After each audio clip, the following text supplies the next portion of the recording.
రాష్ట్రంలో రెండు రాష్ట్రాల్లో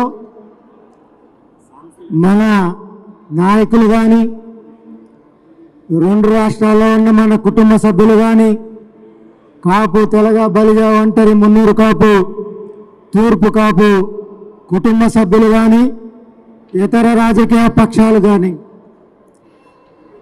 కాపు ప్రతినిధుల సభ విజయవాడలో ఎందుకు జరుగుతూ ఉందనేది ప్రధానమైన చర్చ.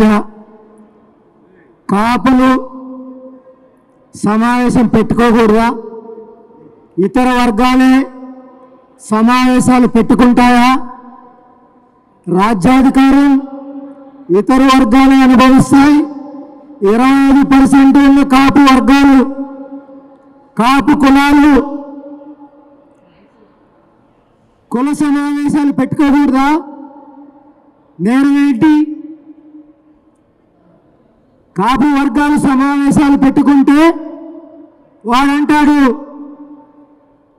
వీడే పార్టీకి సమావేశానికి మద్దతు పలుకుతాడని, ఒకడంటాడు ఫలానా పార్టీకి మద్దతని, ఇంకొకరు అంటారు ఇంకొక పార్టీకి మద్దతని.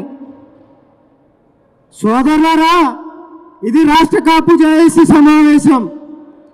రాష్ట్రంలో రెండు రాష్ట్రాల్లో 25%గా ఉన్న కాపులు 6 వర్గాలుగా ఉన్న కాపులు మా కోసం సంఘాలుగా ప్రజాప్రతినిధులుగా పెద్దలుగా అధికారులుగా ఉన్నతాధికారులుగా ఉన్న పెద్దలంతా ముఖ్యులంతా ముఖ్యమైన నాయకులంతా ఒక చోట చేరి కులానికి ఏది అవసరం ఏది నష్టం జరుగుతూ ఉంది కులం సాధించాల్సిన అంశాలు ఏంటి అనుకున్న దాంట్లో రాష్ట్ర కాపు జేఏసీ పెద్దలంతా ఆలోచించుకుని రాష్ట్ర రాజధాని వేదికగా కాపు ప్రతినిధుల సమావేశం ఏర్పాటు చేసుకున్నాం.